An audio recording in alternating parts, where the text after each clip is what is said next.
আসসালামু আলাইকুম। আমার পাশে যে তাল গাছটি রয়েছে এটার বয়স হবে আনুমানিক 7 থেকে 8 বছর। এই গাছটি যখন ছোট ছিল, এই জায়গাটাতে আমার কাকা রোপণ করেছিল এটা। তখন আসলে এই গাছটি যে এত বড় হবে আস্তে আস্তে বা দিন পর্যন্ত থাকবে এটা তার কোনো নিশ্চয়তা ছিল না।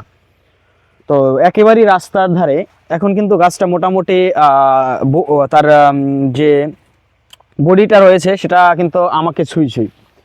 তো এই গাছটা কিন্তু একদিন সকল গাছকে ভেদ করে সকল গাছের উঁচুতে কিন্তু উকি মারবে। এর জন্যই হয়তোবা কবি বলে গেছেন, তাল গাছ এক পায়ে দাঁড়িয়ে সব গাছ ছাড়িয়ে উকি মারে আকাশে।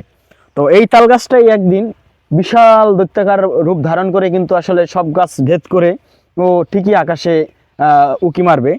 তো মূল কথা হচ্ছে এটা যে যখন আপনাকে কেউ বাধা দিবে তখন আপনি কিন্তু কোনো কাজ সফলভাবে করতে পারবেন না।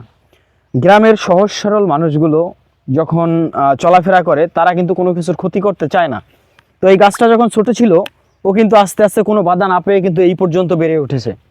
তো ইনশাল্লাহ একদিন ও কিন্তু কোনো বাধা ছাড়াই কিন্তু উপর পর্যন্ত পৌঁছাতে পারবে। তো আসলে বাধা কিন্তু সকল কাজের বিঘ্ন ঘটায়। তো যদি বাধা না থাকে সব কিছুই সফলভাবে সংগঠিত হতে পারে।